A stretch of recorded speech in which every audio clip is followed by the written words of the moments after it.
think I remember you from the last event. You won, right? Yes. I have, what's your name by the way? Jumi. Jumi? Yes. I'm in a startup class and I have one of my peers that I think is doing your podcast internship. What, Aaron? I think so, yeah. Yeah, Aaron. That's super cool. Yeah. Lovely. Nice to meet you. You too. My name's Nora. Nora, I remember you from the last event, but I couldn't remember your name. My name is Jumi. Thank you so much. I remember you with the podcast. Yes. Yeah. I'm glad people remember. That's the guy who's doing the thing. Yeah, Are you that's important. Are you pushing today? Are you pushing today? No, I tried to teach last semester, Yes. but I think my idea needed some more work. We'll do it again next time. Maybe, You can listen to everybody. Oh, sorry. You can listen to every. Yes, and then I'm presenting, or I'm representing the download project. But I'm in team, so it was fun. Oh, good. Good one. But You too. All right. hey, buddy. I've met you before. Yeah, I met a lot of times. Yeah, I've met you before. Yeah, I've met you. I don't remember your face. Yeah. I was in the VC and the automation stuff. Yes. Are you going to present too? Yeah, I'm presenting. Okay. So, Nice meeting you. good to see you How's again. it going with the? I'll give you a full. I'm emceeing, so I'll give you a full update and everything.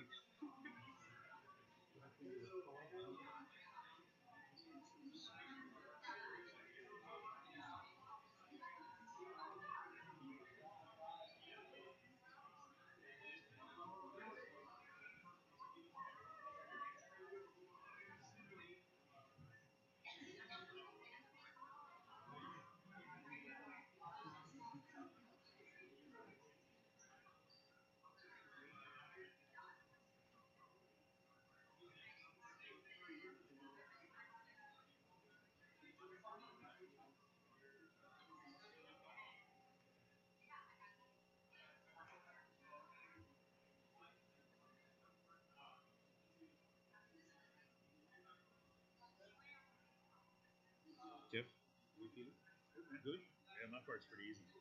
I just get to talk to one of our former Do students. you want to kick it off, or can I kick it No, off? you're good. Yeah, that's what I was making sure. No. I'm gonna get out of the way. You're in doing the charge. 5%? I'm gonna wait until you call me up. I'm gonna go So sit I over think here. we're kind of slightly over. We're only for 5 minutes ago. You start whenever you're ready. Well, whenever Ben or Aveline tells you. Okay. I think he's checking on Aveline, and then he's gonna. They'll give you the sign. I'll give you the second. You know, okay.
Good evening, everybody, and welcome to Rocket Pitch, the second Rocket Pitch of the year.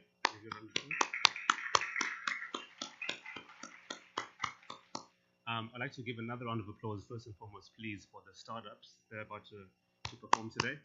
Okay. I am honored to be able to present here today. Let me do this. I'm honored to be able to present here today. No. So for those of you who don't know me, my name is Dumi. I am a Hoya. I just graduated from the business school 3 months ago, which is very exciting. It was really hard to get done. But the thing I hope you all remember is I love this community. I'm deeply passionate, inspired by, motivated to learn from, give back to the Georgetown entrepreneurship community. Part of why I am who I am, honestly, is because of all the people in this wonderful audience that have built me up to be who I am in many ways.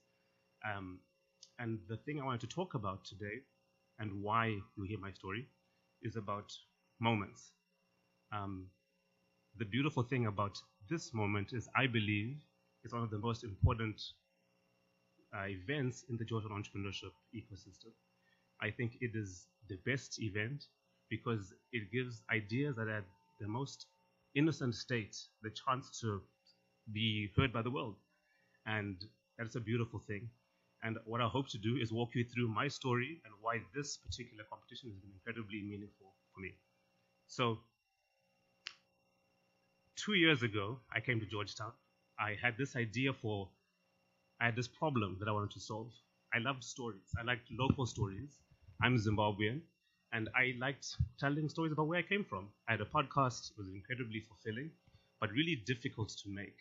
I wanted to keep doing it when I was here at Georgetown, but what I found was editing was really painful. So I went to a chalk on the 3rd floor, and I said, man, this podcast thing is a real pain, but I have business school classes to do, and there's so many other things that I want to be a part of. And someone in the chalk said, you can solve that problem with AI.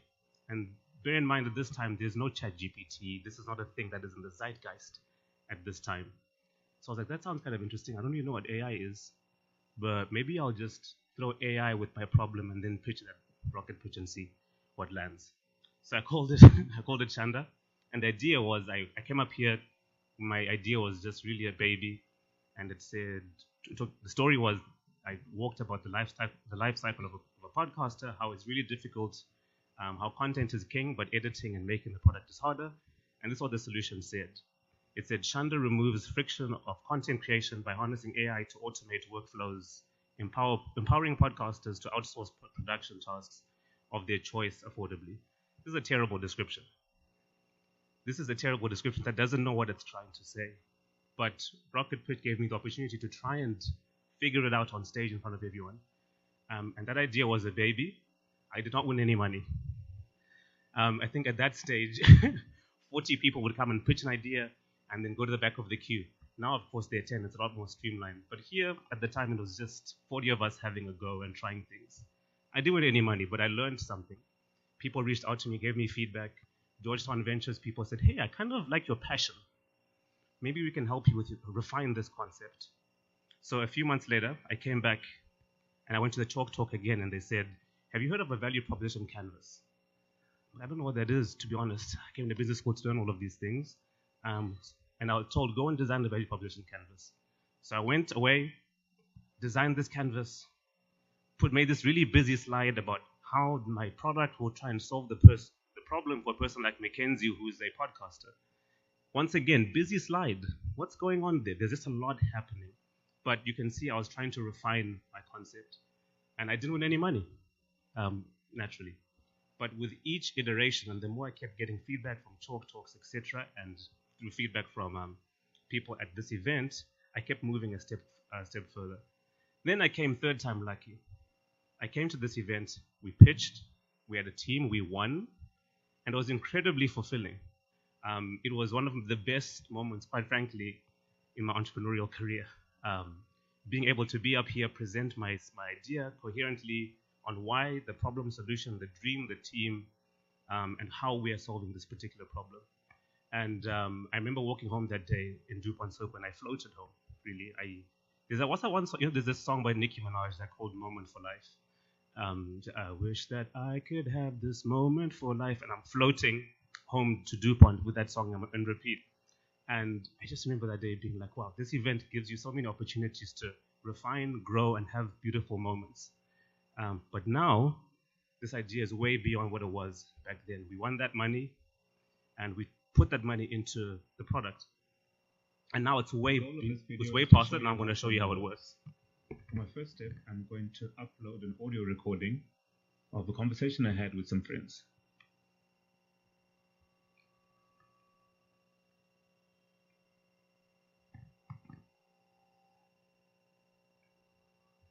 The next step is to play back the conversation and to listen for parts that I like versus parts that I don't like that I want to remove from the conversation. What? Today? Oh, we are? I'm going to make one, yeah. Okay. We don't be all. No, just the two of you have a conversation. Okay, so I'm going to remove the first part of this conversation because it was a bit buggy and I think it should be cleaned out. So I'm going to cut it, click backspace, and play it back to make sure I like how it sounds. Okay, well, so what's the favorite thing about GV? And you got something? Great. I'm going to drag that so that the ends get cut as well, and I'm going to update it. Now I'm going to go to the next step of the conversation.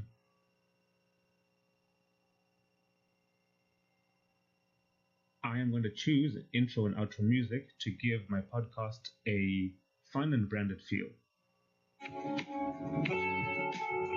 So I like the sound of that, so I'm going to select a vibe intro for my intro music, and I'm going to choose the same song for my outro music. And if I want, I can play it back to hear how it sounds.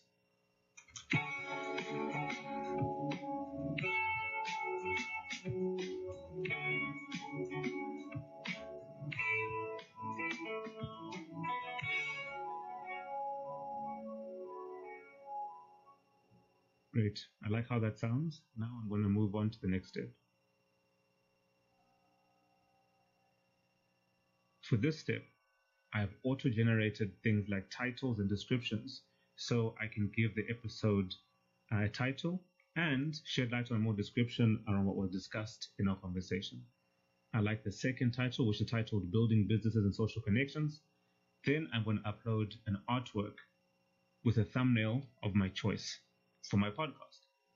For the final step, I'm going to click Generate Podcast to bring all of these pieces together.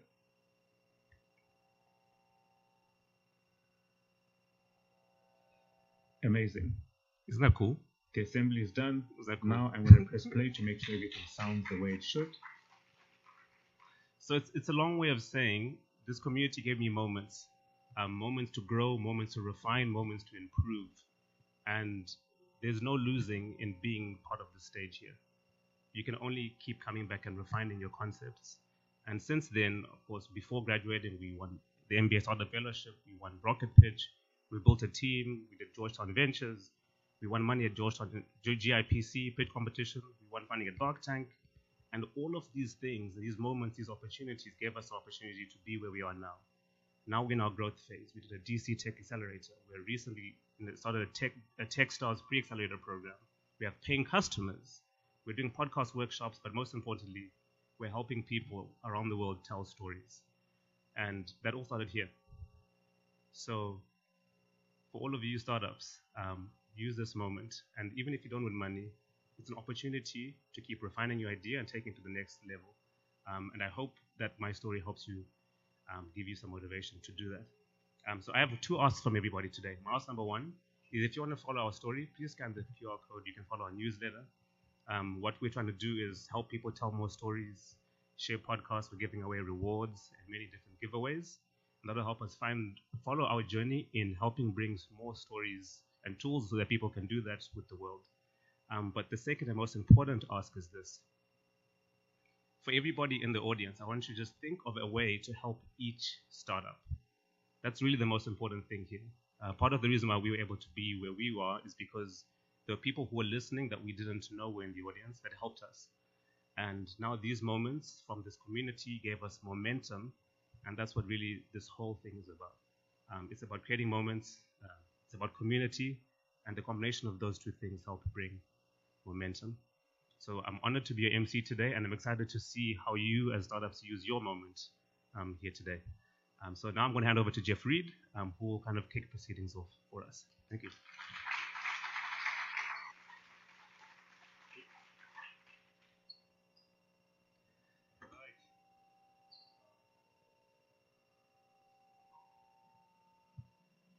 Thanks so much, Jimmy. I would like to invite up one of our amazing alumni entrepreneurs, and we're going to have a little conversation here, a little fireside chat. Please join me in welcoming Catherine Cook Connolly, class of 2011. Thank you. Hello. Oh, yes. Sorry. All right, there you go. So I've been at Georgetown since 2009, and one of the very first entrepreneurs I got to know was Catherine. And I didn't meet Catherine on a stage like this. And I'll let you tell the story about your business in just a minute. She had started her company before she came to Georgetown, so maybe we'll start with that. Like, what was the company you created, and how did it get started? Yeah, so the original name of the company was called My Yearbook, myyearbook.com. And we started in 2005. So we were on the very early social networks. And how old were you in 2005? I was 15. So I got the idea for the site with my brother. We were new in our high school, and we were looking to make new friends. And being ultra nerds, we're like, okay, well, how do you make new friends? You create a website that's for meeting new people. And so that's what we did. We were like, oh, let's put yearbooks online. And that was the original idea. Our oldest brother, Jeff, had started his first company. He's about 10 years older than me and Dave, had started his first company while he was a college student. So we were like, oh, Jeff did this before, we can do it too. So that's, we're like, why not do this? And then he also came in to join us. So yeah, it was originally called My Yearbook. We eventually changed the name to, we changed our names about every 5 years. So then it was later Meet Me when it was an app. And then we acquired a bunch of companies, became the Meet Group. And then our latest exit was in 2020, and I left the company last year. And then we became Partial Meet. So we had many names. Awesome. Yeah, and I love so you're publishing this book, Lessons from 20 Years as a female tech entrepreneur. Makes me feel old. But the fact that you started when you were 15 is helpful for all that, right? But I remember, so I met Catherine because we were starting this entrepreneurship program at Georgetown, and some other students were like, oh, you need to meet Catherine Cook. And they shared with me a clip. I think you were on CNBC or MSNBC, one of the business, and the Chiron said the female Mark Zuckerberg. Because Facebook was started the same year you started your business, right? And you were focusing on high school students, he was focusing on college students, and you were raising like tens of millions of dollars while you were an undergrad here at Georgetown. So talk about like the arc and how the company grew, and all right, yeah, do that, and then I'll ask them. Yeah, okay. So when we first started, just at the high school run, so obviously at that point we don't have anything going for us other than we had MySpace profiles, and we were aware of Facebook. They were at the time just in a few colleges, so it was very early. When we were like, how do we build this? So we found a team of developers, Mumbai. Me and my brothers, none of us code, so we were all in the kind of the business aspect of it, product aspect of it, and we built it out with the team in Mumbai. Sometimes we'd be staying up until 2, 3 in the morning talking to developers, still having to get up for 7:30 in the morning homeroom at our high school. So it was very, very exhausting time. But we launched it in just our high school. We got about 400 people to sign up in the first week using, we gave people free T-shirts. We talked to everyone we knew. We made lots of email lists. Like my chemistry class got spammed with my yearbook messages, and again, making sure they all joined. And we made sure, and that's what we did. And then as we continued to grow, we realized, okay, this T-shirt strategy, wearing fun shirts that say my yearbook on them, doesn't really scale past one school. So we looked at ways of how we could actually engineer virality was what we called it.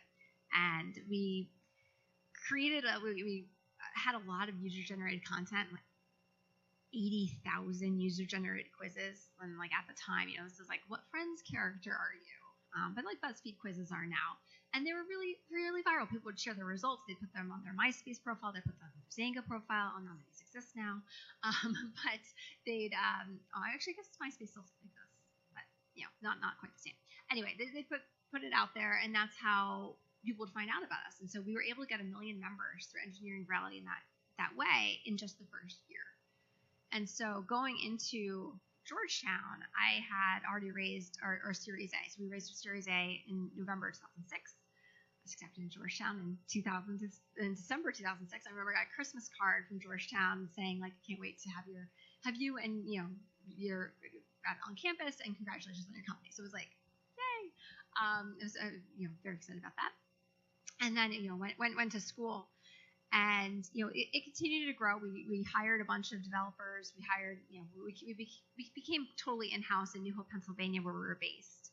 And so as we were growing while I was at school, I was going up rode the Amtrak a lot to get back and forth. And then in 2008 we did our 12.8 million Series B, which was July of 2008.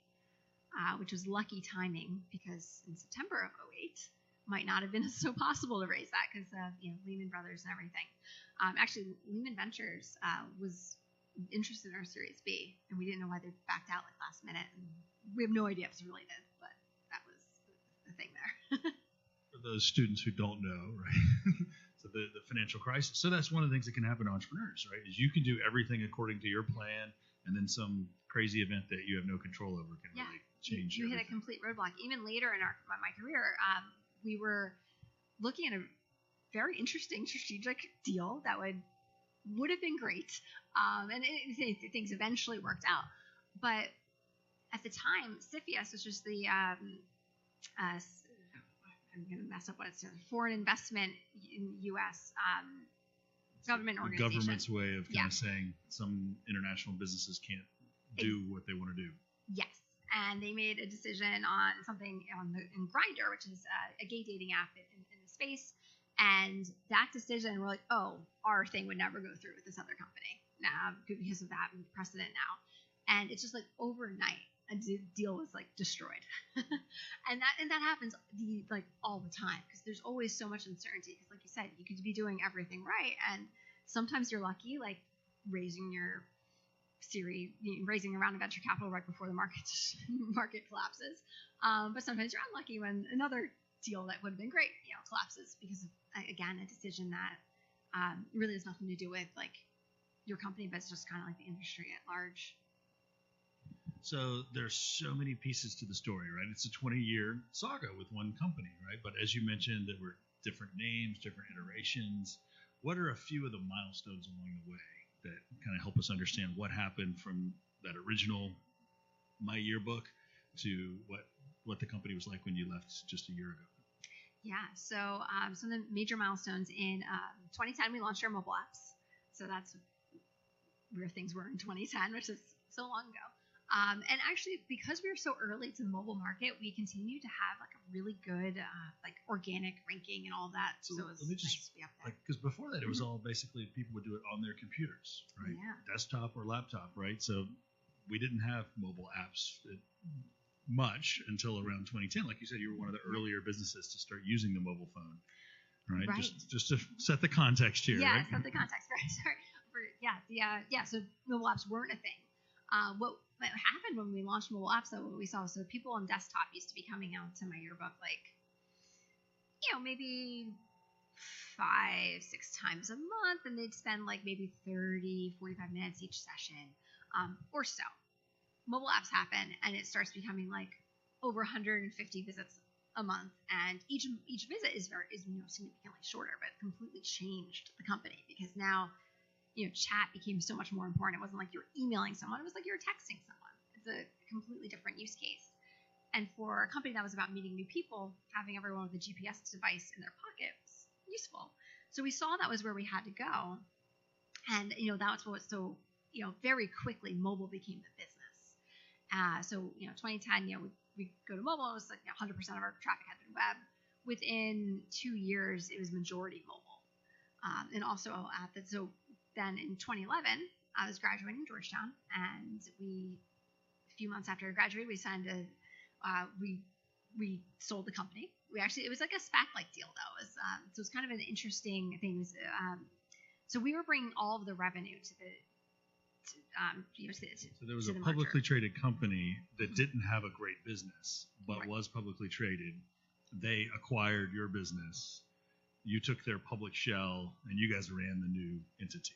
Exactly. Thank you. All right. Yeah, and they had I remember at the time, I was like, "Congrats, you sold the business," and you're like, "Well, it wasn't exactly." like, we're still running it though.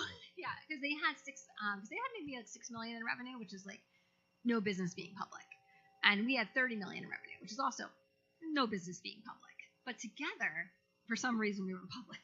But it was a great opportunity to grow the company, because it was at the time we were only available in English. Everything was like, we hadn't done any internationalization, so this was a time to triple our addressable market and some liquidity. QuietSpace was the company that you merged with, right? Yep, QuietSpace. Which, as you might imagine, was Spanish language social network. Yes, very big in Brazil and in Mexico.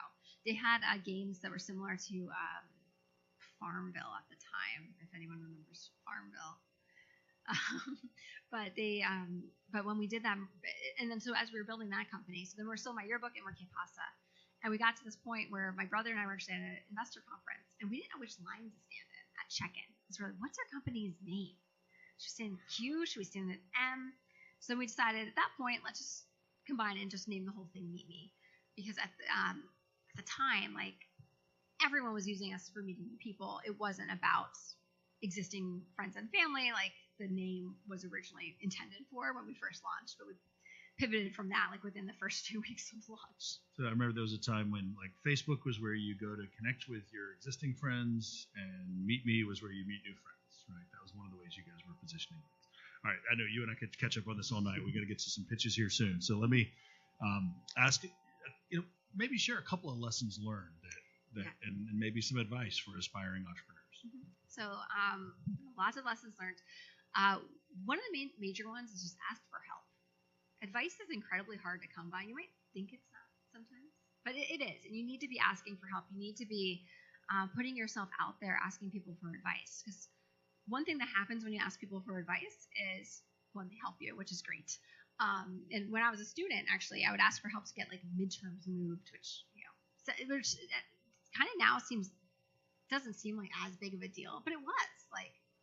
I'm sure to my professors Some of our students might agree that that's not an easy thing to get a professor to do.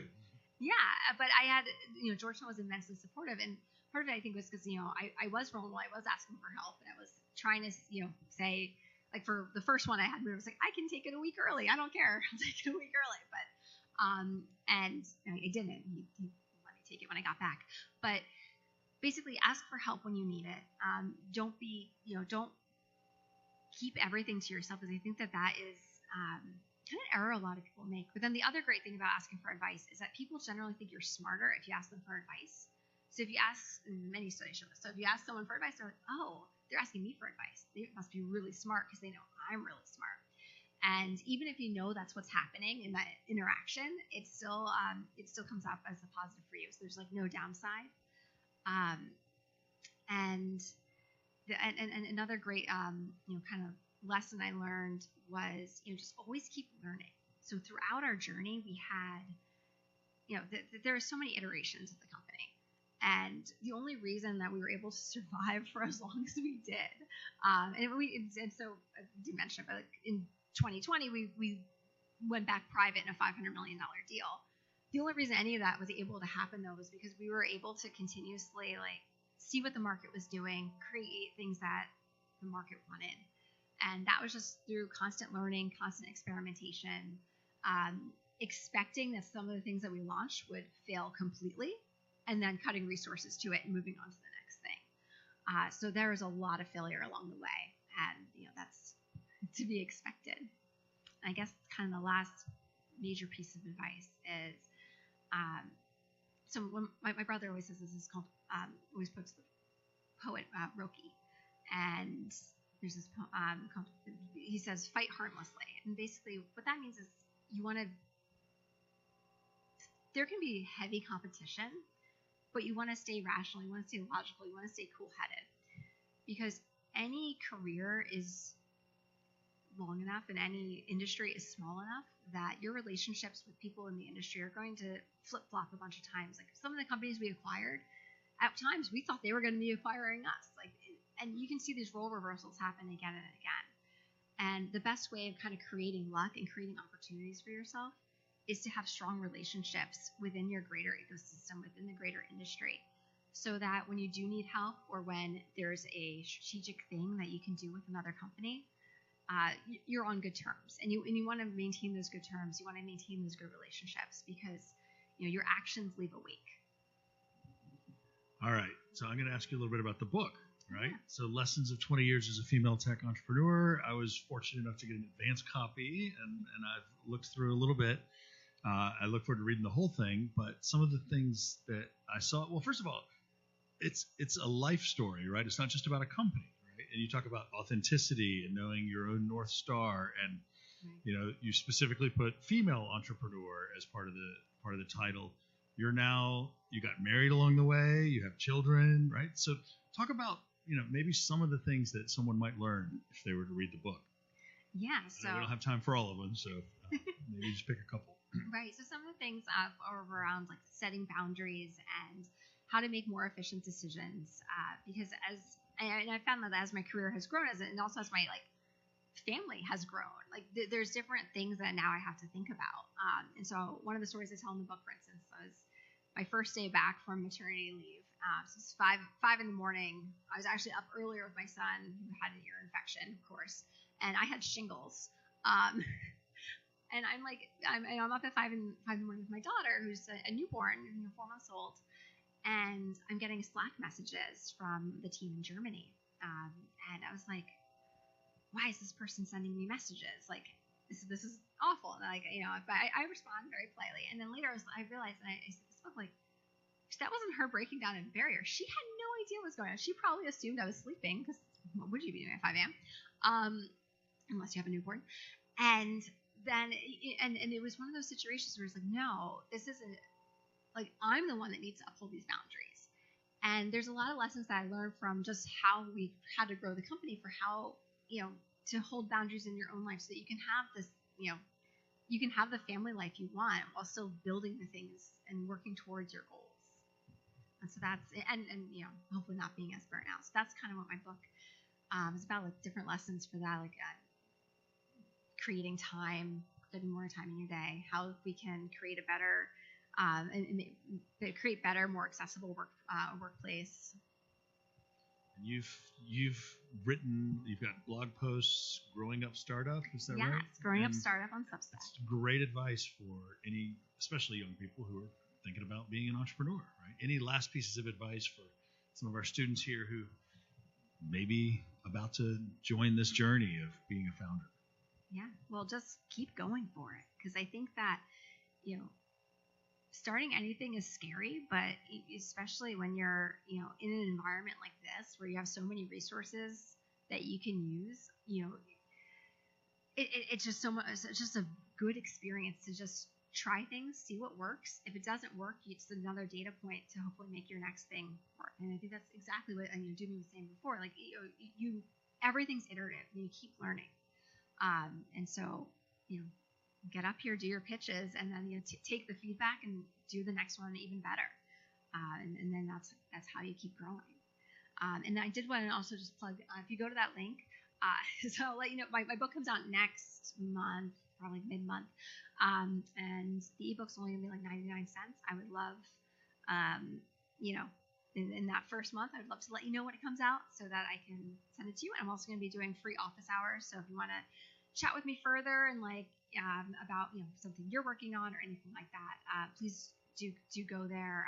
We'll be in touch to let you know when office hours and stuff are, so that hopefully we can have a deeper relationship. Because I think that having deeper relationships, making connections, that's the way to succeed as an entrepreneur, and the way to have a lot more fun doing it. It's very generous of you to offer your lessons in the book and to folks in person and being here today with us. We really appreciate you coming in from Pennsylvania and being an amazing part of our Georgetown community. Our very first student entrepreneur of the year in 2011 and one of our very first alumni entrepreneurs of the year in 2013. So she made that flip very quickly. And please join me in thanking wonderful entrepreneur, alum, author, Catherine Cook-Connelly. Thank you, Jeff. So, Doomy, you going to run the show from here? All right, turn it back over to Doomy. Thank you so much. That was wonderful. It's always great being able to learn from other people that have walked our paths and keep doing the great work to inspire us to keep going. So thank you. So we are going to start out with some ground rules. So there will be 10 teams presenting in random order. Each team will essentially have 2 minutes to pitch, and there'll be no Q&A at the end of that particular period. There will be 4 awards. The first place, of course, will be $2,000. Second place will be $1,500. Then there'll be an entrepreneurship for the common good prize for $1,000. And last but not least, there'll be a People's Choice Award for $500 at the end. And now I'm going to introduce you to some of the judges. So with our first judge, we have Tianos, who is an entrepreneur in residence here at Georgetown and is in addition to running an international executive coaching firm. Secondly, we have Beth. Beth is a parent and a first-year McDonough student, and she leads Lumina Core, which brings effective best-in-class communications, research strategies, and program support to organizations whose mission is to inspire us. Thirdly, we have James. James is a judge and mentor for the Georgetown Entrepreneurship. On many occasions, he's the CEO, founder of Secure Vision, which is an embedded tech recruiting agency. We have Amrita. Amrita is an assistant professor on analytics at the McDonough School of Business, and her research focuses specifically on circular supply chains, business model innovation, tech adoption, and for small operations, small businesses and emerging markets. Finally, we have Robert, who is a graduate at the School of Health and Studies at Georgetown and currently the co-founder of Avenue Health, whose mission is to provide highly modular, scalable virtual care management to remote patient monitoring and managed clinical services programs. So can you give all of a round of applause to our judges for being here?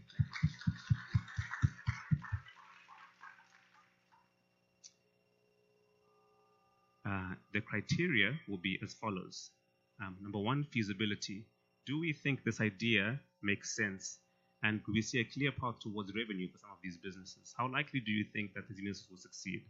Secondly, team. Team is incredibly important. How confident are we in the ability of this team to succeed? Can they solve the problem and are the right ones to do it? And potentially, do we see any holes in the solution that they're presenting? Thirdly, values. This school is big on values, Jesuit values. How do we think this idea will incorporate these Jesuit values of curious personalis, caring for the whole person, a life of service, lifelong inclusivity, faith, justice for women, men, and others? And then finally, overall, how well do we think this entrepreneur or founding team did to pitch, present, and persuade us with their potential solution? And without further ado, let the pitches begin.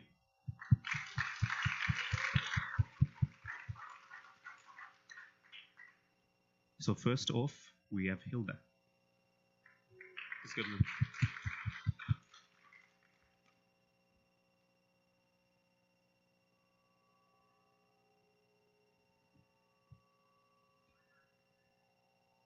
Thank you. Hello, everyone. So the older gentleman you see in this photo is Echi, my wife's grandpa. 15 years ago, my mother-in-law hired a home care agency to look after Echi. The agency sent one caregiver after another, but they all quit after a few months, until 9 years ago, when they finally sent Hilda. Hilda has now been with Echi all 9 years, and she's been his guardian angel. It turns out Echi's not alone. There are 30 million seniors in America today who are struggling with home care and will receive home care this decade. That number will grow to 50 million by 2060. And like Echi, most of these seniors will experience caregiver turnover. The 80,000 home care agencies that are across this country are spending enormous resources recruiting caregivers to mitigate the high turnover and meet the growing demand. However, these agencies' current recruiting processes are inefficient. So the average agency spends $1,200 per month just getting applicants to the interview stage. This process involves manual tasks like messaging candidates, screening them, and scheduling interviews, which can be automated by software. This is where Hilda comes in. Hilda is the first AI recruiter custom built for home care. Our chatbot is on call 24/7, responds to applicants instantly, and books interviews in a matter of hours, not days, improving agency speed to hire. We've now interviewed over 52 agencies and have partnered with 4 agencies in the DMV to validate our MVP. The chatbot, however, is only a wedge into this $5 billion market. Our long-term vision is to build a vertical labor marketplace that helps agencies pair seniors like Echi with caregivers like Hilda so they can have their own guardian angel. Thank you very much. All right. Okay, let's give it up for Hilda one more time. So as the judges get their criteria and votes down, so essentially I'll be presenting a little bit about Bark Tank, one of the biggest events at the Georgetown, second biggest after Rocket Pitch, of course, as I mentioned before. So Bark Tank is essentially happening on September the 30th. Each year, teams, of course, from the Hoya community apply to present at this illustrious event. I had the luxury of being able to present it last year, and it was incredible. We've got cash prizes of up to $100,000, which is incredibly helpful. And if you want to learn more or apply more or be involved as a startup, you can scan this QR code, and I highly recommend it as one of the most transformative experiences here as a Hoya at the business school. So next up we have Loftly. Round of applause.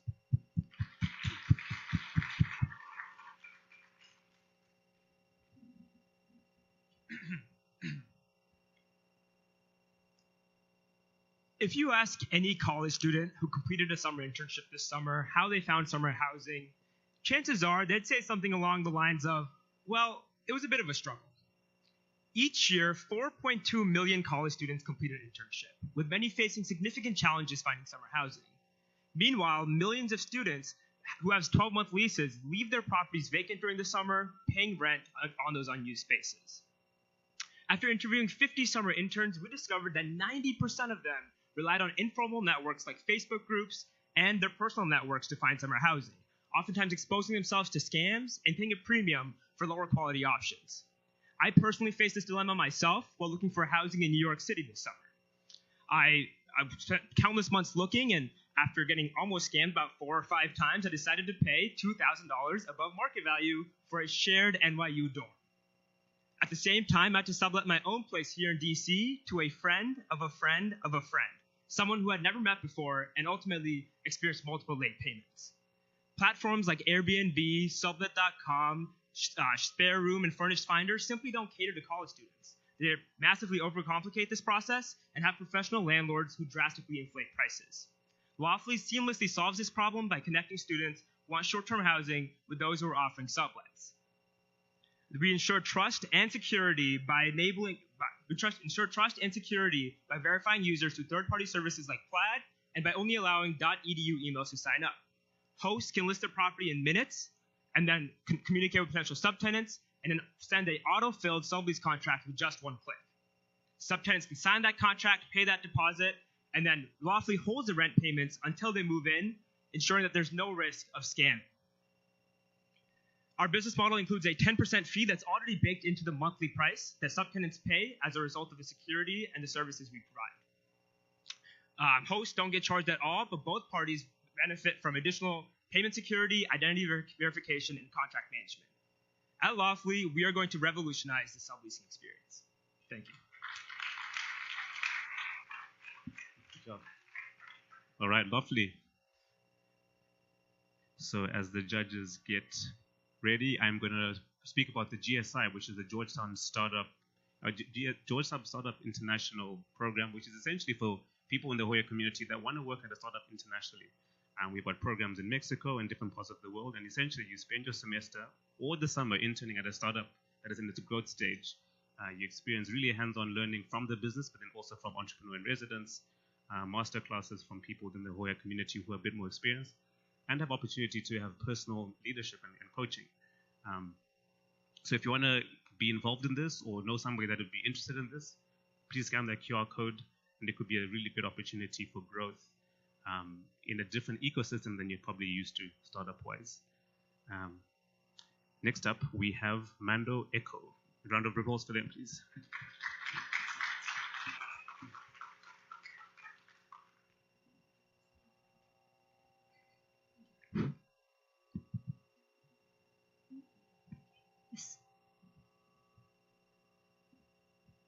Hi everyone, I'm E, the founder of Mando Echo. I'm Shirley. We're second-year master's students from theoretical linguistics, and we're passionate about helping learners to overcome problems when they're learning languages. There are actually 1.8 billion people who study second language, and then they were found that speaking is the most difficult part. As the technology develops, for example, large language models, we can see that there are a lot of companies use large language models to help learners to learn. But in Chinese market, there are no this kind of app show up. Yes, so enter Mando Echo. This actually solves these problems with advanced AI and real-time pronunciation feedbacks. So we actually, unlike other apps, we actually take your speech and then analyze it and then provide you specific tone and oral where do you put your tone, these tips, and then show it on the articulation diagram. So for example, there are some sounds like zhi, zhi, shi are specific hard for learners to pronounce in Mandarin. So this can help solving that problem. Yes, and what makes us different from the other app is that because we use this ACTFL, which is a global standard for language tests. So use this kind of standard. We use this in the large language models, and it can help learners to give you the feedback indirectly. So our go-to-market strategy focused on two groups: the heritage speakers and then the non-native speakers in North America. And we'll partner with schools, language centers, and influencers to reach our target audience. And additionally, we will run digital marketing campaigns and offer free trials to boost our user acquisition. And what's more, we create this language learning community, and then we'll give you the chance to share your feelings about your language experience in reaching your the most difficult things you learn in the world. So with advanced AI, with our personalized system, feedback system, and grounded in phonetics and then advanced AI technology, Mando Echo is set to revolutionize language learning and then open a foreign market. Thank you.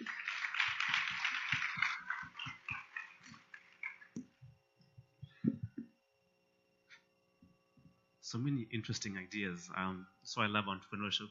So for those of you who might have other interesting ideas that you want to explore and get resources from within this ecosystem, sometimes it can be really intimidating and you don't know where to go specifically. So here I'm talking about the venture development and startup student investors, and the goal of their job really is to help you navigate the ecosystem. If you have an idea, you want some coaching or any resource that can help you get your idea to the next level or to learn about entrepreneurship in general, you can keep an eye out for venture student investors, and they will help you guide this beautiful maze that is Georgetown entrepreneurship. Next up, we have ProsperAbility.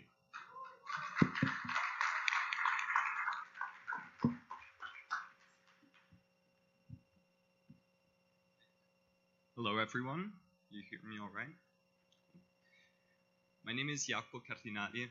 I'm a senior in the School of Business and a volunteer at Georgetown's Center for Child and Human Development. Last summer, Before starting my internship in wealth management at Goldman, I participated in Georgetown's Summer Launch Incubator. It was really there that I was introduced to a variety of startups with the aim to address challenges that the disabled community faced. Did you know that 13.9% of Americans have been diagnosed with a disability? What makes this concerning is that 56% of disabled adults are unemployed. And to add to this, 26% of disabled adults also live in poverty, which, comparing it to the national average, is just 11%. Furthermore, the net worth of a household with a disabled individual is just $43,000, compared to $77,000 for the national average. These numbers reveal a stark financial disparity, and that's where ProsperAbility comes in. ProsperAbility is a platform which aims to uplift and empower disabled individuals and their families and ensure them financial freedom. We offer investment solutions, financial and estate planning, educational services, and also a robust support network, all designed to meet the unique needs of the disabled community. With the prize money, we plan to launch the latter two of these features, promoting them in schools and aid centers to build an initial brand awareness and get our customers familiar with our capabilities. And then, when we're able to leverage network effects, we'll roll out the other features. We aim to bridge the financial gap and create opportunities for wealth growth, which were previously out of hand. We're not just ensuring people's financial futures and giving them financial tools, we're also ensuring empowerment, aid, and a brighter future for millions. Thank you.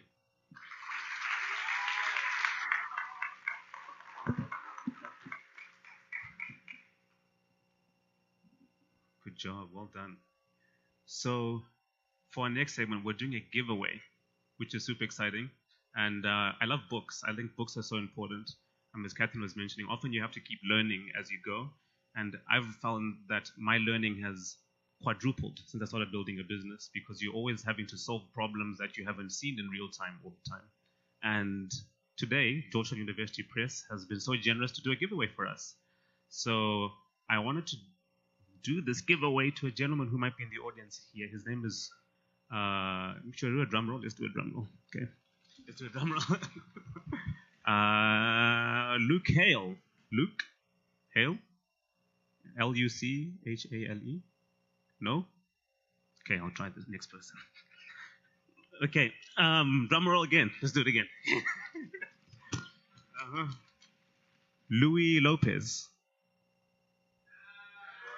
Where is he? Ooh. Let's give a round of applause for Louis. There we go. I'll give it to you afterwards. Okay, amazing. Congratulations, Louis. I'll give you this book afterwards.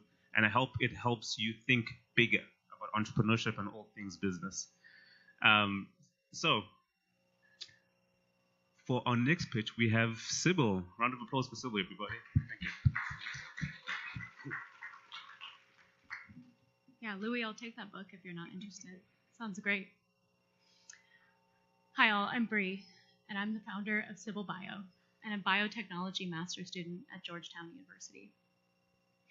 Earlier this year, my father had a heart attack. It was unexpected, and his lifestyle was healthy. He had even recently lost a couple pounds on the recommendation of his doctor.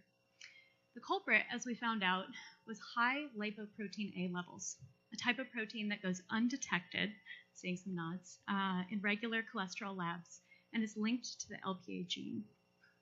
This experience, coupled with the fact that heart disease is the lead killer in the United States, and the fact that 20% of people are unknowingly walking around, that's about 64 million Americans and 1.4 billion people worldwide with high LPA levels.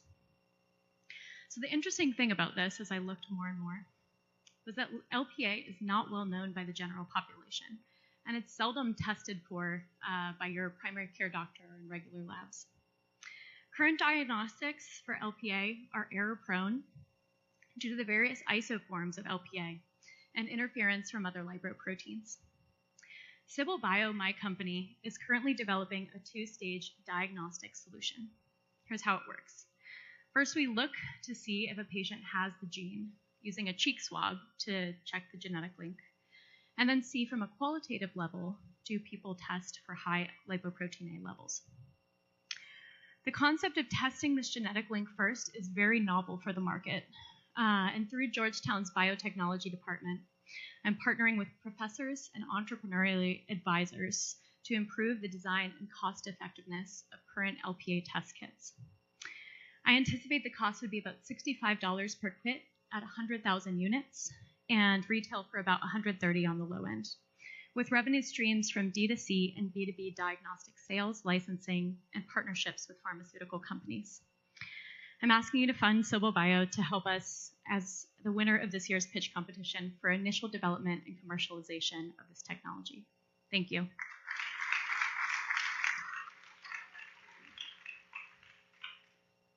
Great job, Sibyl Bio. So for our next segment, we are going to focus on clubs. Clubs are an incredible way to get deeper involved in the Georgetown entrepreneurship community. And I'm going to ask all the relevant clubs to come up and present their beautiful ideas and clubs. So first off. All right. Thank you, Dumi. I'm William. And hi, everyone. I'm Elizabeth. And we're the co-presidents of the Georgetown Entrepreneurship Club. So we're an open access club focused on bringing entrepreneurial events to students.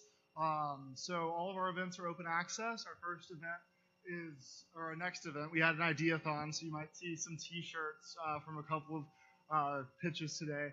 But our first welcome event is October 8th, so mark your calendars. And we'll also have a couple of other opportunities later.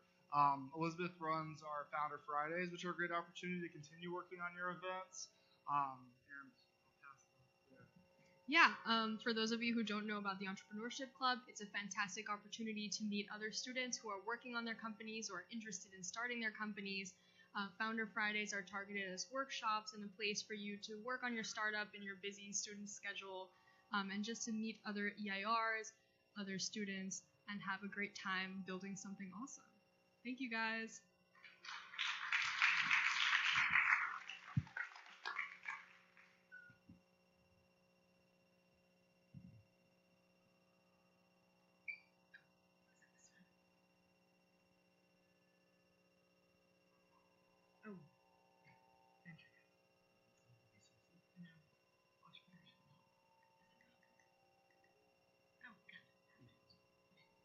Hi everyone, my name is Lily. I work as a student associate in Georgetown Entrepreneurship, and I've worked with the team for the past couple of years to create the Entrepreneurship and Health Initiative. We're basically a initiative within Georgetown Entrepreneurship that's focused on health innovation.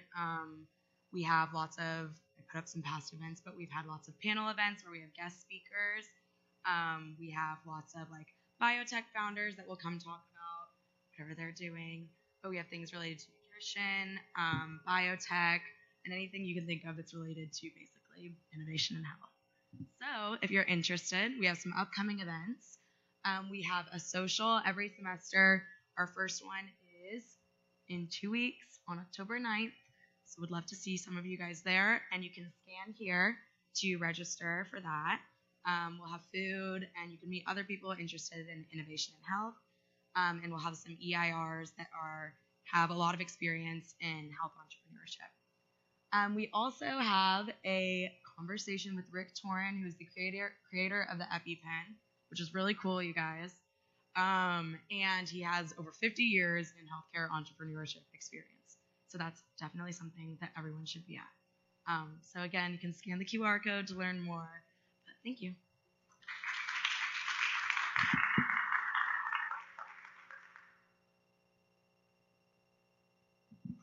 Venture in the capital. There you go.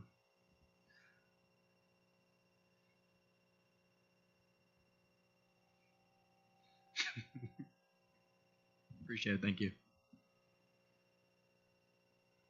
Hi, everybody. For those that don't know me, I'm Drew Davis. I'm a senior in the business school here at Georgetown, and I'm lucky enough to be one of the founder members of Venture in the Capital. The Venture in the Capital Summit is a student-led conference hosted with Georgetown Entrepreneurship that explores the intersection of venture capital, public policy, and entrepreneurship. We've had some incredible speakers over the last 2 installments, including partners and heads of policy at Andreessen Horowitz, partners at the Founders Fund, leaders at SpaceX, and my personal favorite, David Friedberg from the All In podcast. With that said, I'm excited to announce our third installment here in the Lorfink Auditorium on February 21st, 2025. We're excited to see you all there, and if you're interested in learning more about past speakers, get involved as a student organizer, or learn more about the event, please scan the QR code on the screen. Thank you. And last but not least, we have Georgetown Finches.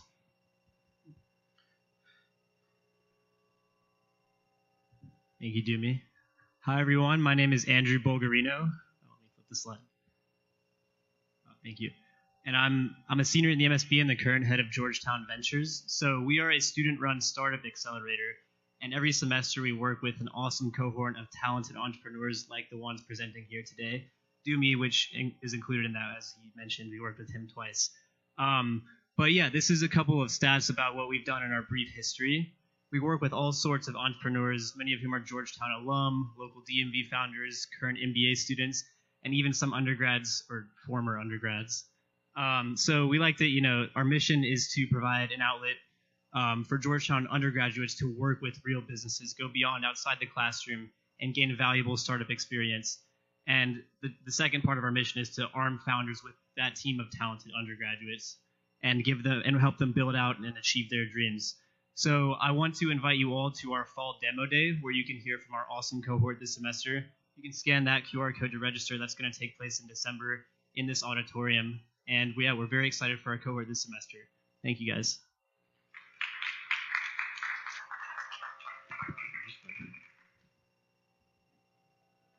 All right. Hey, everyone.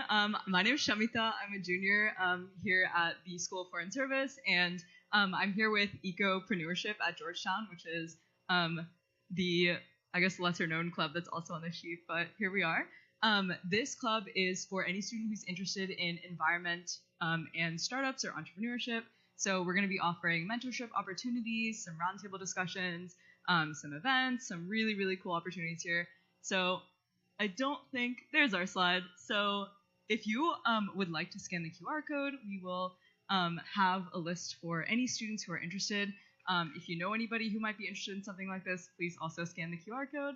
And we are looking for a leadership team. So also for that, if you're interested, you can be a grad student, even a professor or faculty is welcome to scan the code. So anybody who's into the environment and entrepreneurship, which most of you guys are, please scan. And thank you so much.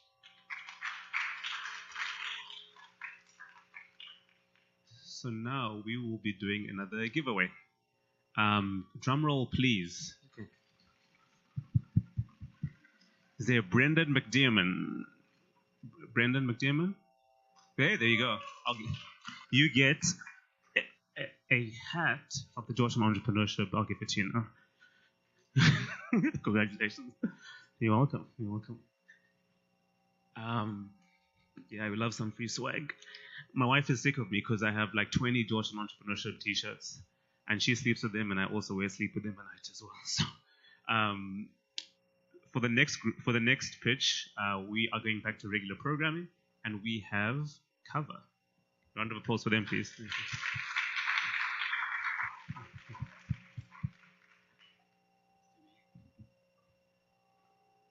So over 50 million Americans have taxable investment portfolios, and when they need money to make payments, they use typical borrowing solutions like credit cards, which have super high interest rates. Over half of Americans have credit card debt, and the average interest rate of these balances is 23%. One might say, oh, people with taxable investment portfolios, they're rich, they don't have credit card debt. Well, that's incorrect. Of the top 10% of income earners in the US, 30% have credit card debt. And they're the group with the highest credit card debt to income ratio of all Americans. Instead of using these expensive credit cards, they should leverage their stocks using Cover's securities-backed credit card. Cover uses these stocks as collateral and doesn't have to do what unsecured cards do, which is charge super high interest rates for this debt. Cover allows these users to, 1, earn rewards for their spending, and 2, gain access to a credit limit that's equal to about 70% of their portfolio's value. And they don't have to sell their stocks and pay capital gains tax. One might think, oh, this is like a securities-backed line of credit. Well, this offers the benefits and convenience of a credit card. You can pay off your bills so you don't have to pay interest, or you can also pay interest at a 15 to 8% interest rate, way lower than that 23+%, all while earning rewards, which you don't with a typical margin loan. I've spent 2 years working at fintech venture capital at Aquiline Technology Growth, where I learned about what these fintech investors look for in a startup like mine. I also spent last summer working on the operations side in management consulting at Bain, where I learned how to tackle hard business problems like this one. So I'm here looking for advisors like you all to help me figure out how to build this and make it into reality. Thank you.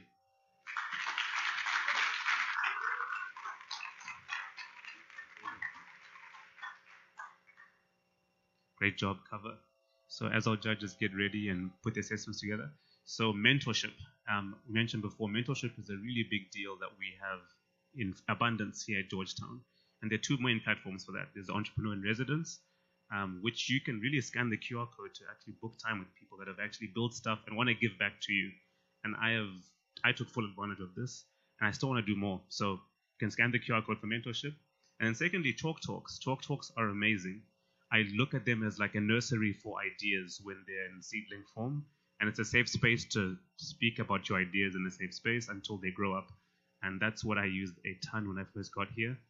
And my idea is still a bit of a baby, but it'll be walking soon and hopefully can wash its face in the next few years. So scan that QR code for Chalk Talks. I highly recommend it. And take advantage of all that is here at your disposal. So for the next pitch, we'll be hearing from Deep. Round of applause for Deep, everybody. Thank you.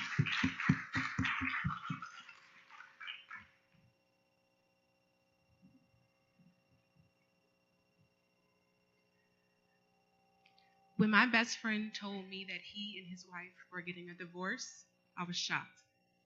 On the outside looking in, it was a perfectly happy couple, raising a beautiful baby girl. But on the inside, I soon learned that both of them felt deeply misunderstood, disconnected, and alone. Loneliness is a silent epidemic plaguing the country. Even the Surgeon General of the United States has said that loneliness is as bad for our overall health and well-being as smoking 15 cigarettes a day. Unfortunately, in the United States, where 1 in every 2 marriages end in divorce, my friend's story is not uncommon.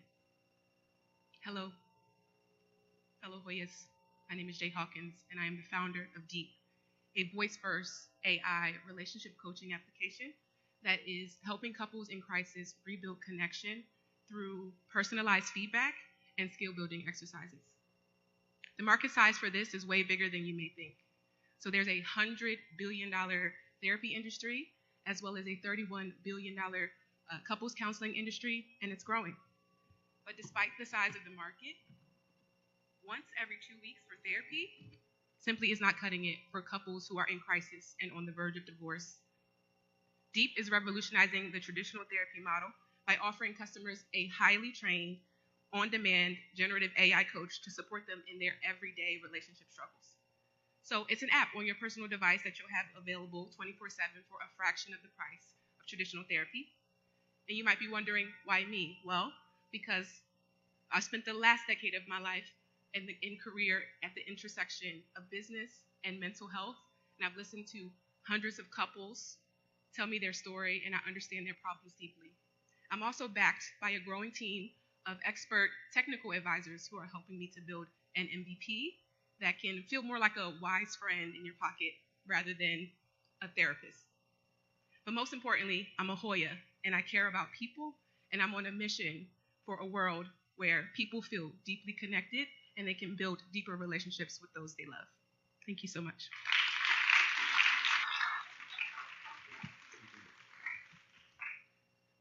Okay, Team Deep.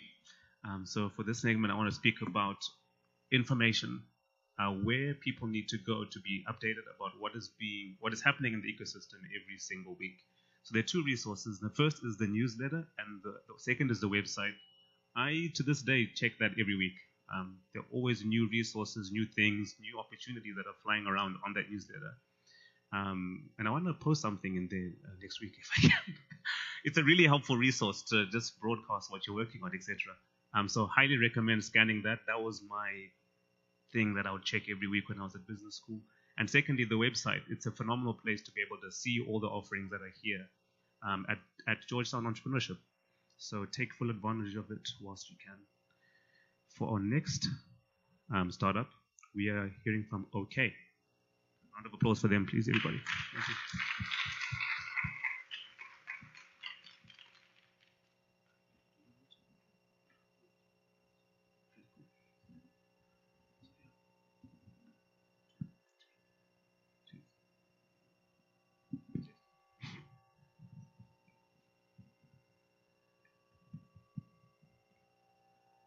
I'm just glad we all are here trying to solve one problem at a time, and we are one of those two. I'd like to begin with introducing the team. I'm Shivang, and I'm from India.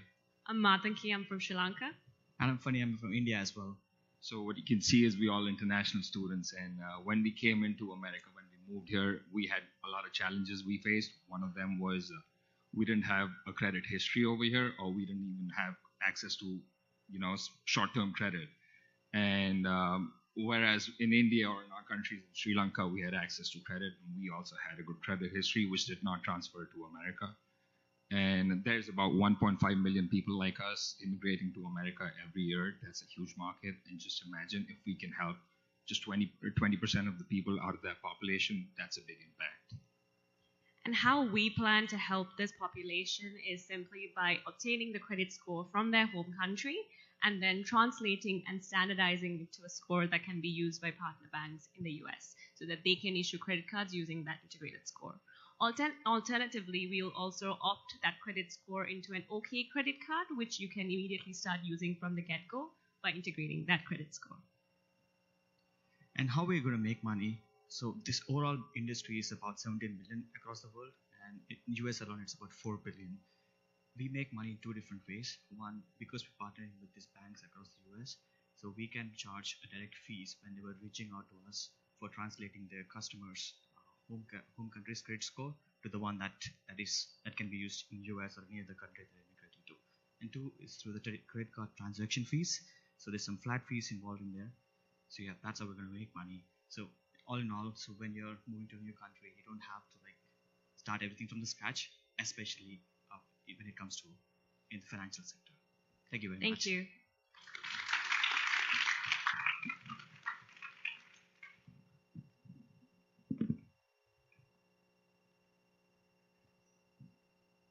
Okay, great job. Okay, Alex Licker, once upon a time. Well, I guess it's no longer anymore. I was meant to present this later, but I'm going to just plug it again since it's in the slide sequence. The key thing I want to focus on is a new initiative providing students with resources at the intersection of environment and innovation. Keywords, a new initiative. If you guys want to scan and help out this new initiative or know anybody that is passionate about this intersection, scan that QR code, spread the word about it, and I think it would be a great new addition to this beautiful ecosystem that we have. For our next startup pitch, we have QuietSpace. Round of applause for them, please.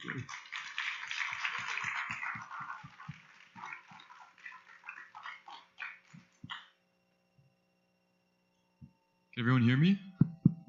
Is everyone having a good time?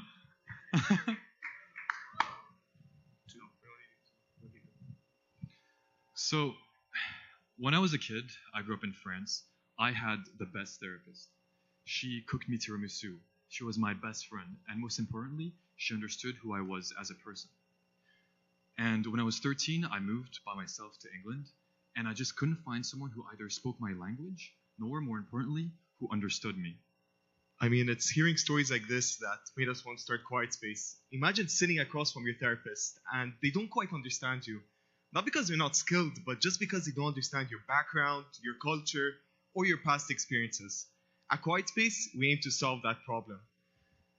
We aim to offer therapists. Our business model. Could you reset? I'm sorry about that. Allez. Yeah. Yeah, our business model is scalable by by charging therapists a 7% service fee on top of what you already charge their rates.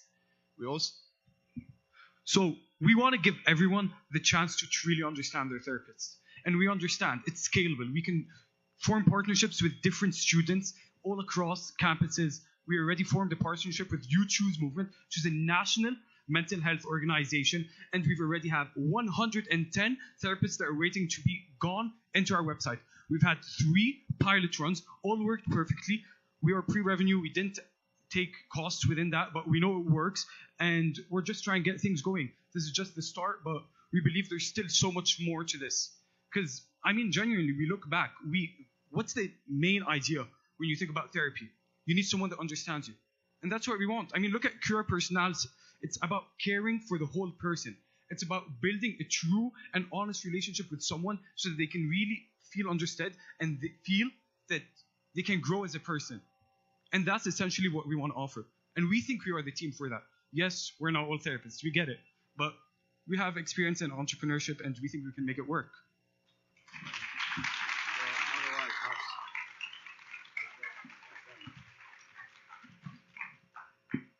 Could I have a round of applause again for QuietSpace, please?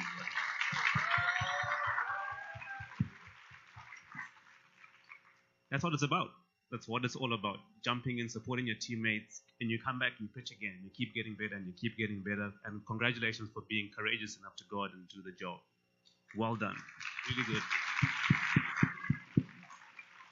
Amazing. Okay. I love it. I love it. I love it. Okay, so for our next segment, we are going to vote for the People's Choice Awards. So essentially, the goal of here is... Oh, next one? Oh, that's my... Sorry, apologies for that. Sorry. I'm going to do a giveaway, just as a little palate cleanser.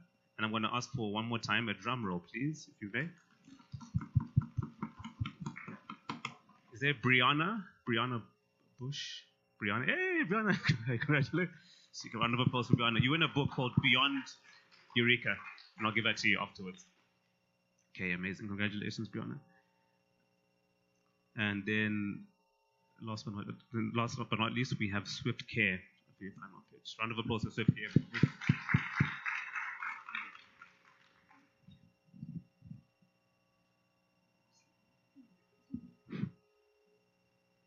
Hi, I'm Cassidy, And I'm Srivatsa. and we're the founders of Swift Care ER. If you've ever had a loved one get hurt in the US, you have felt the gut-wrenching pain of rushing to the ER and just waiting in an endless line of people. Well, after speaking with some doctors, they believe that over 30% of ER patients don't actually need to be there. So encouraging them to go to telehealth or specialized clinics would save both money and hospitals from overcrowding. Basically, to solve this problem, we are coming up with an AI and ML-driven app. This app basically assesses the condition of the patient and suggests that do they require to go to the ER facility or they can go to an urgent care facility. The revenue model is quite simple because the insurance company is going to save a lot of money with this. So we are charging a subscription model to the the insurance company. And talking about the regulatory, so this app doesn't diagnose any disease. It only basically suggests a solution. And more so, it doesn't prevent any patient from visiting the ER facility. But why us specifically? Well, I'm a coder with over 7 years of experience in different languages and several years of experience programming in different startups, including a health technology company now worth over $200 million. So speaking about me, I am a serial entrepreneur in the education space. I started my first company when I was in the age of 18. I started 4 companies and 2 of them was acquired for around $4 million. And in my summer, I had the opportunity to work for a Google spin-off company where I was in charge of implementing AI and quantum computing solution to healthcare sectors in the US and the UAE. And with this, my experience and also a mentorship from a $200 million founder who basically works in AI, health tech from the West Coast. So I think we can make this a success. By embodying Career Personalis, we are working to ensure more compassionate and equitable healthcare for all. Thanks a lot. Thank you.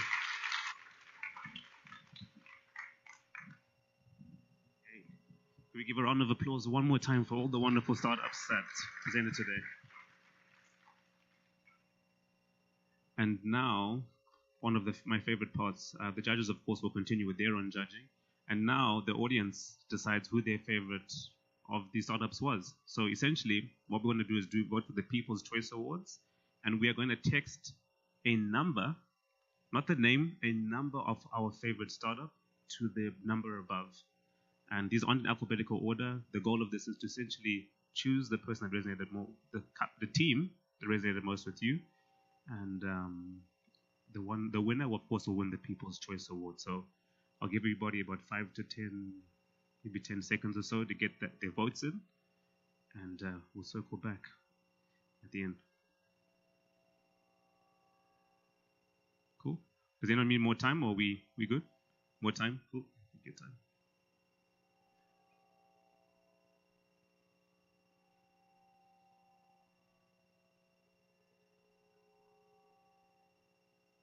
Cool. Okay, amazing. No.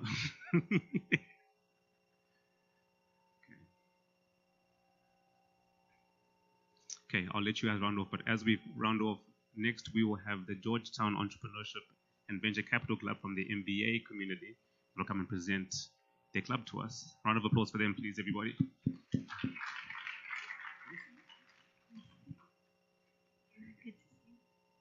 Hi, everyone. First of all, congratulations to all the entrepreneurs and for being here. You are all very brave, and I'm happy to see a crowd here supporting our fellow Hoyas. I'm Natalia, second year MBA full-time here at Georgetown, and with Gabriela, we're the co-presidents of the Georgetown Entrepreneurship and Venture Capital Club. We're mainly focused for masters, so MBA, MIM, master in finance, etc., but open to everyone from other schools also to join.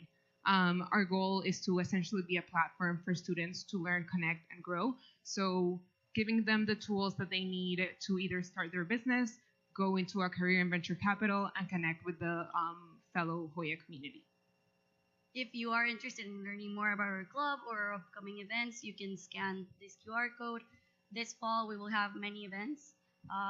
Our career day, which we will get together with leaders of the industry and Georgetown alumni and students. We will also have training sessions for VC recruitment and our venture investment competition next week. So yeah, if you want to explore more about our club, feel free to read more about it in our website or reach out to us.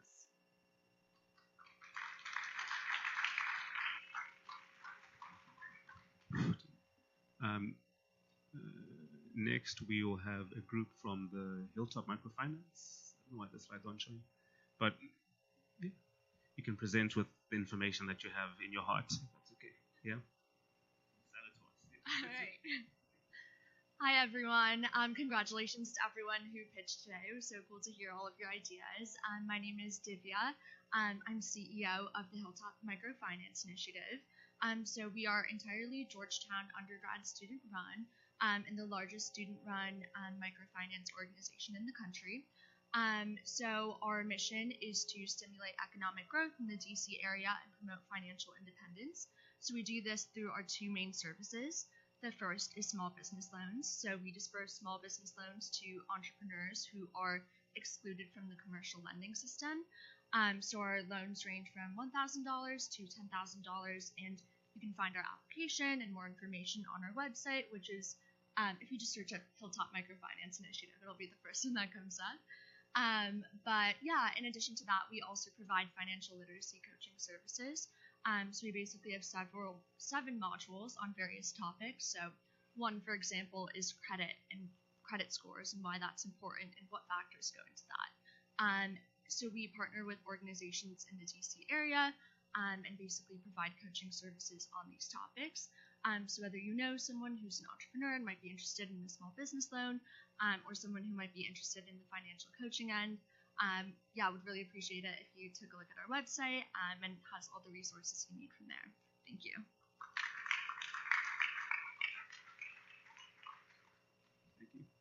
And next up, we have the School of Continuing Studies and Downtown Campus. Is anyone here from there? Round of applause for Nora. Sorry, they're on the Okay, so I'm representing the School of Continuing Studies and the downtown campuses. We did a little bit of our merger, so this is under the Entrepreneurship Club, but I'll be the liaison between Entrepreneurship Club and the downtown campuses, so that includes the Capitol campus and the McCord School. And if you're in one of those programs, please scan the QR code so that I can get your intake form, and you'll hear back from us about events and opportunities. It's really just to foster the entrepreneurial spirit and provide resources, networking opportunities, and support for you all.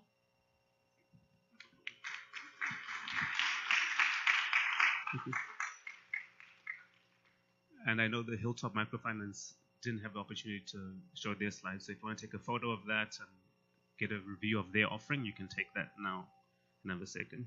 Cool. The next group will be the Office of Technology and Commercialization. So, from there, round of applause for them, please.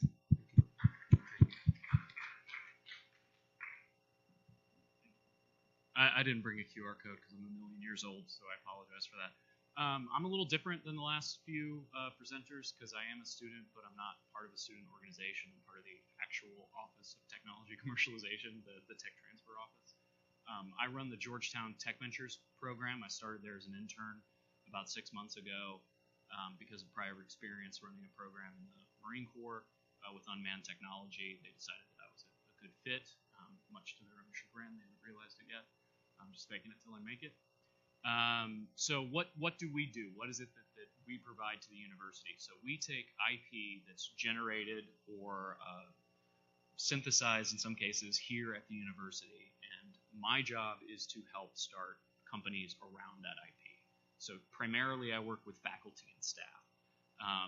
Georgetown, for all of its strengths, and we've heard many of them today, like the innovative students, the mentorship that they're provided, the education that they get, one of the shortcomings here, and it's not Georgetown's fault, is that it doesn't reside in a recognized state. It's in the district. So it does not qualify for the same kinds of funding that you'll see at other universities, state-run universities. So through the Economic Development Administration's Build to Scale grant, we started Georgetown Tech Ventures, where we serve our PIs, principal investigators, through both networking and education, as well as hosting showcases where they can pitch their ideas to other investors. We also serve as a connecting file between them and venture capital in this region. I think that says pretty much everything I need to say about it. Some stats really, really quickly. We have about 700 patents that we run, 700 inventions, 264 patents that we run. We've launched 2 startups in the last year, 13 total, and we're looking to, under the Economic Development Build to Scale grant, we're going to launch 6 more in the next 2 years, with the goal being to have underrepresented entrepreneurs and founders exceed the national average in the DMV, as well as be self-sufficient by the end of year 2 of their operation. Thank you very much for your time.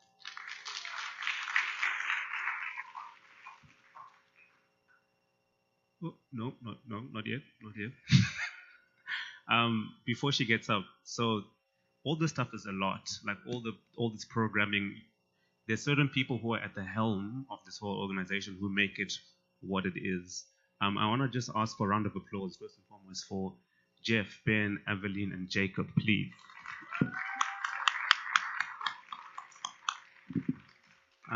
They do so much to make sure that, honestly, that our dreams can come true, and we appreciate you all so much. So thank you so much.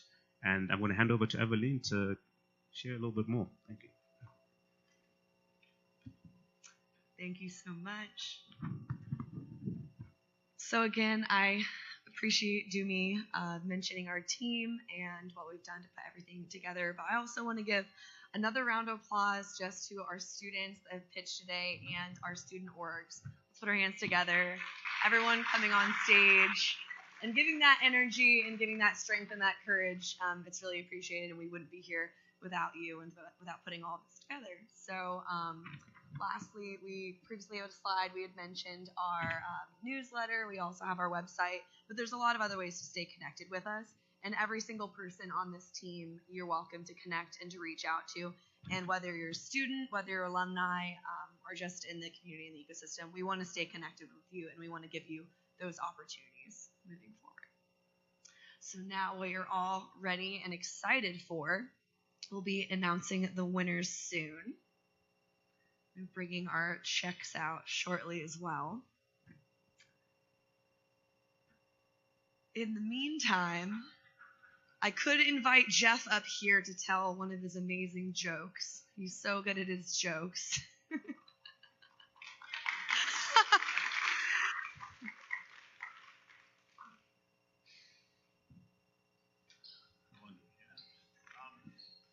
I appreciate the fact that we have some healthcare related businesses here tonight. I know at one point when I was in high school, I took a biology class, and thanks, Lily. But I was a little bit of a prankster. I took we had the skeleton. I hid one of the arm bones, and but you know, nobody ever found that humorous. All right.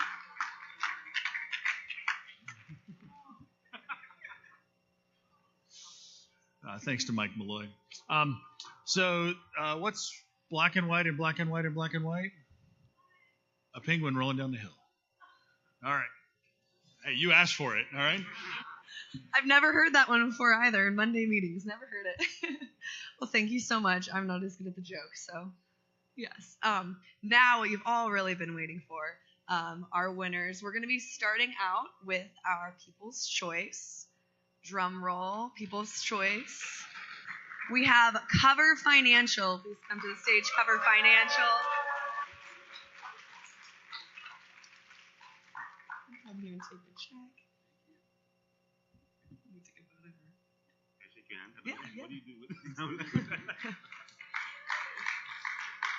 And you can stay up on the stage.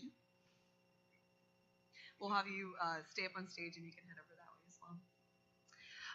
Next, we have our Common Good, Georgetown Common Good Award. Another drum roll. ProsperAbility. Congratulations, ProsperAbility. Yeah, you shake their hand.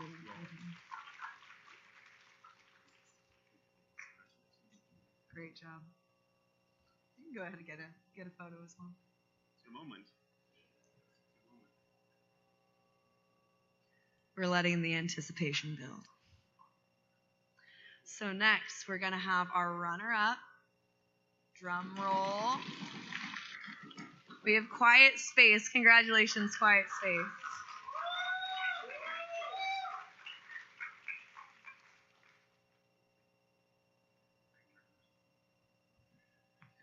Great job.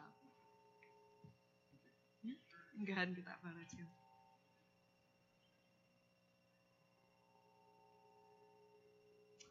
And last but not least, we have our first place winner. Drum roll. Sibyl Bio, please come to the stage. Congratulations.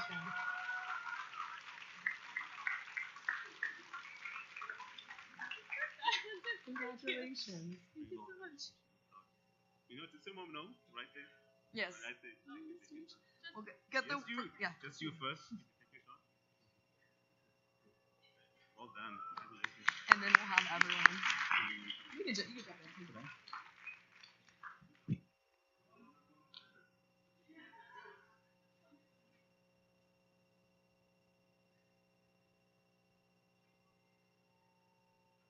Another round of applause for all of our participants, all of our winners. Thank you all so much as well.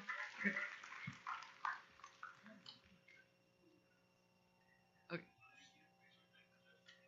Thank you so much, our judges as well. Thank you for participating and listening to us tonight. Oh, yeah. And last but not least, can you guys stand up? Howard and Ellen, please. Congratulate. They make all this possible as well by funding it. So, thank you Thank you so much. Thank you so much, everybody. Yeah, it's yours. Thank you, everybody. Judges, come here. Also, all of our participants, we'd like you to come to the stage. If our orgs, if you guys can stick around for 5 minutes, we're going to get an orgs photo. And everyone, there's a reception upstairs in Fisher. So food is waiting upstairs for us all to hang out and get to talk with one another. So yeah, enjoy your time upstairs.